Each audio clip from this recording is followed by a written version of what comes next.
Pura información. ¿Cómo será? Esas son las mangueras. Y eso va a agarrar fuego para otras áreas. Qué bárbaro, ¿no? Mira cómo cae Explotando la madera. No, vamos echando para allá.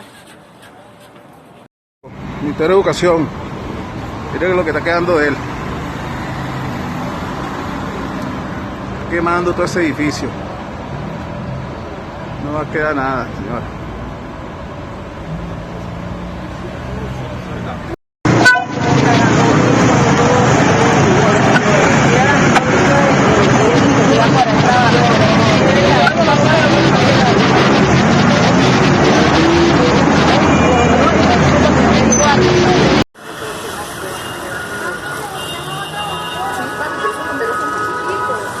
Se está quemando el Ministerio de Educación, Venezuela, Caracas.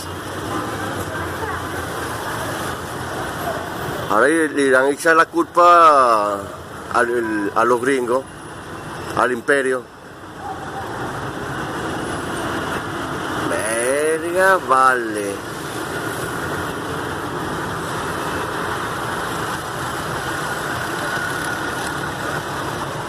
Morro, me decían.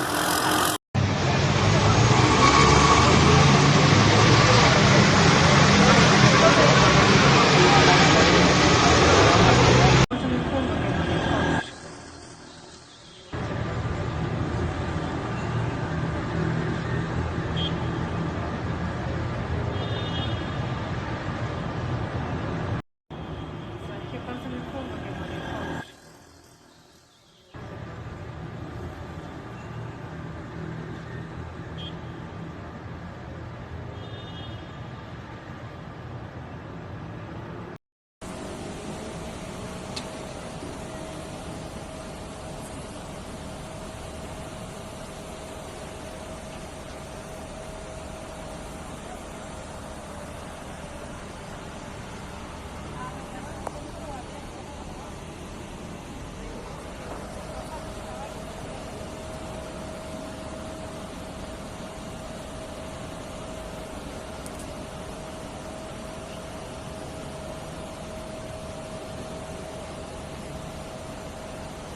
Porque se pusieron a hacer una parrilla muy temprano ahí.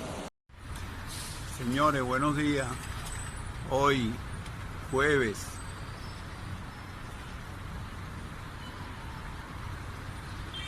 Miren esto, el Ministerio de Educación. Dios. Ojalá esto no avance más de lo que pudiera estar pasando. Dios bendiga a los bomberos, Dios los cuide. Es una zona donde falla mucho el agua. Ojalá hayan dado prioridad con el agua, el suministro de agua, por lo menos para tener buena presión. Repito, Dios bendiga a los bomberos, Dios los cuide, Dios los proteja y a todos los seres humanos.